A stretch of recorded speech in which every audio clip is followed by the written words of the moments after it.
அஸ்ஸலாமு வரஹ்மத்துல்லாஹி வபரகாத்துஹு. இது ஃபேஷன் கார்னர் நடத்தும் தினமும் ஒரு பயான் நிகழ்ச்சியோட ஒன்றாக 25 நபிமார்களுடைய வாழ்க்கை வரலாற்றை நம்ம பார்த்துக்கிட்டு இருக்கோம். நேற்றைய பயானில் பார்த்தோன்னா நபி இலியாஸ் அலைஹிஸ்ஸலாம் அவர்களுடைய வாழ்க்கை வரலாற்றை பார்த்தோம். இன்ஷா அல்லாஹ் இன்று நபி அலைசா அலைஹிஸ்ஸலாம் அவர்களுடைய வாழ்க்கை வரலாற்றை தான் நம்ம பார்க்க போகிறோம். நபி அலைசா அலைஹிஸ்ஸலாம் பனு இஸ்ராயல் சமூகத்தில் பிறந்த ஒரு பெரிய நபி. அவங்க வாழ்ந்த காலம் பார்த்தோன்னா இலியாஸ் அலைஹிஸ்ஸலாம் அவங்க வாழ்ந்த காலத்திற்கு அருகில் உள்ள காலம்தான். அந்த காலத்தில் பனு இஸ்ராயல் மக்கள் ஷாம் சிரியா பகுதியில் வாழ்ந்து வந்தாங்க. அலைசா அலைஹிஸ்ஸலாம் அவங்க பார்த்தோன்னா ஹாரூன் அலைஹிஸ்ஸலாம் அவங்களுடைய வம்சத்தில் பிறந்தவங்க தான். அதாவது அவங்களும் பனு இஸ்ராயல் நபிமார்கள் குடும்பத்தை சேர்ந்தவங்க தான். இதனால் இவங்க சிறு வயதிலேயே மார்க்க அறிவும் நல்ல குணமும் பெற்றிருந்தாங்க. அலைசா அலைஹிஸ்ஸலாம் அவங்க சிறு வயதிலேயே மிகவும் நல்ல குணம் கொண்டவங்களாகவும் அல்லாஹ்வை அதிகம் வணங்குபவர்களாகவும் அறிவாளியாகவும் இருந்தாங்க. இதனால் இலியாஸ் அலைஹிஸ்ஸலாம் அவங்களுக்கு மிகவும் பிடித்தவராகவும் இருந்தாங்க. அலைசா அலைஹிஸ்ஸலாம் அவங்க பார்த்தோன்னா இலியாஸ் அலைஹிஸ்ஸலாம் அவங்களுக்கு நெருங்கிய உதவியாளராகவும் சீடராகவும் உறவினராகவும் இருந்தாங்க. அவங்க இலியாஸ் அலைஹிஸ்ஸலாம் அவங்கள்ட்ட இருந்து மக்களுக்கு அறிவுரை கூறுவாங்க, மார்க்க பணியில் உதவுனாங்க, மக்களை அல்லாஹ்வின் வழிக்கு அழைக்கிறாங்க. அலைசா அலைஹிஸ்ஸலாம் அவங்க பார்த்தோன்னா இலியாஸ் அலைஹிஸ்ஸலாம் அவங்களோட தான் இருந்தாங்க இளமையிலிருந்தே. அவங்க பார்த்தோன்னா இலியாஸ் அலைஹிஸ்ஸலாம் அவங்களுக்கு உதவினாங்க, அவங்க மார்க்க அறிவை கற்றாங்க, மக்களுக்கு போதனை செஞ்சாங்க. இலியாஸ் அலைஹிஸ்ஸலாம் அலைசா அலைஹிஸ்ஸலாம் அவங்கள மிகவும் நேசித்தாங்க. ஒரு குடும்பத்தில் ஒரு சிறுவன் இருக்கான். அந்த சிறுவன் மிகவும் நோயால் பாதிக்கப்பட்டிருக்கான்.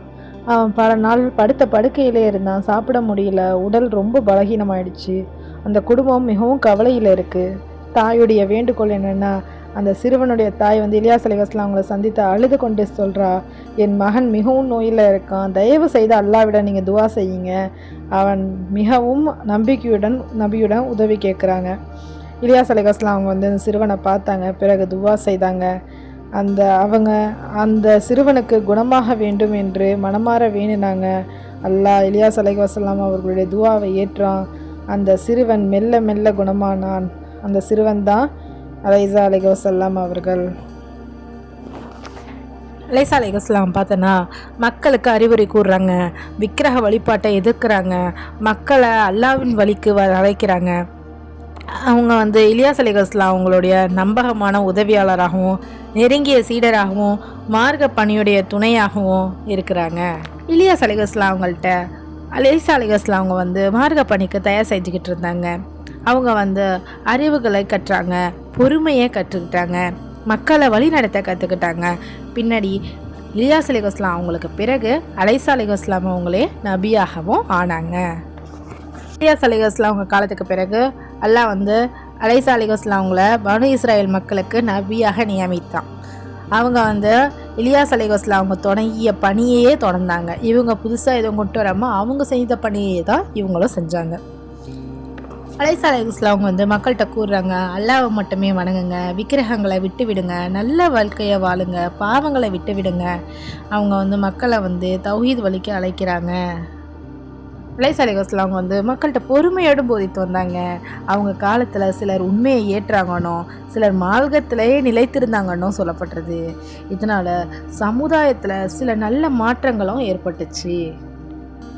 அலைசா அலைஹிஸ்ஸலாம் அவங்க பார்த்தோன்னா மிகவும் பொறுமையானவராகவும் நல்ல தலைவராகவும் மக்களை அன்பாக அறிவுரை கூறுவராகவும் இருந்தாங்க.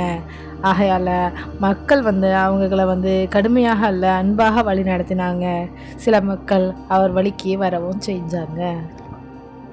அலைசா அலைஹிஸ்ஸலாம் அவங்க பார்த்தோன்னா பல ஆண்டுகள் பனு இஸ்ராயல் மக்களை அல்லாஹ்வின் வழிக்கு வர சொல்கிறாங்க. விக்கிரம வழிபாட்டை எதிர்த்தாங்க, மக்களை நல்ல வழிக்கு அழைக்கிறாங்க, நல்ல வாழ்க்கைக்கு அழைக்கிறாங்க, அல்லாஹ்வை வணங்க சொல்கிறாங்க. இவங்க வாழ்க்கை முழுவதும் மார்க்க சேவையிலேயே கழியுது.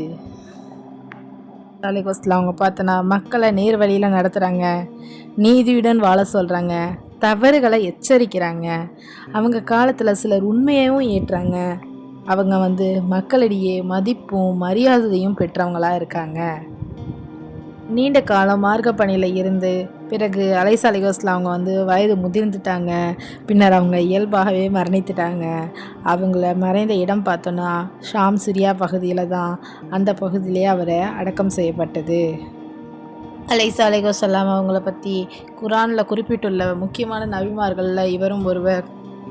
அல்லாஹ் கூறுகிறான், இஸ்மாயில், அலைசா, யூனுஸ், லூத் இவர்கள் அனைவரையும் நாம் உயர்த்தினோம். இது சூரா அல் அன்அம் 6வது அத்தியாயம் 86வது வசனத்தில் குறிப்பிட்டிருக்கு. ஈசா அலைஹிஸ்ஸலாம் அவங்க வாழ்க்கை நமக்கு ஒரு முக்கியமான உண்மையை கற்றுக் கொடுத்திருக்கு. என்னன்னா, மனிதன் நல்ல பணியை செய்து வாழ வேண்டும். மக்களை நேர்வழிக்கு அழைப்பது பெரிய சேவை. அல்லாவின் வழியில் வாழ்ந்தால் நல்ல பெயர் என்றும் இருக்கும். இதுதான் ஈசா அலைஹிஸ்ஸலாம் அவர்களுடைய வாழ்க்கை வரலாறு. இன்ஷா அல்லாஹ் அடுத்த பயானில் நபி யூனுஸ் அலைஹிஸ்ஸலாம் அவர்களுடைய வாழ்க்கை வரலாற்றுடன் நான் உங்களை சந்திக்கிறேன். அஸ்ஸலாமு அலைக்கும் வரஹ்மத்துல்லாஹி வபரகாத்துஹு. இந்த பயான் உங்களுக்கு பயனுள்ளதாகவும் விருப்பமுள்ளதாகவும் இருந்துச்சுன்னா லைக் பண்ணுங்கள், ஷேர் பண்ணுங்கள், சப்ஸ்கிரைப் பண்ணுங்கள். மறக்காமல் அந்த பெல் ஐக்கானை ப்ரெஸ் பண்ணுங்கள்.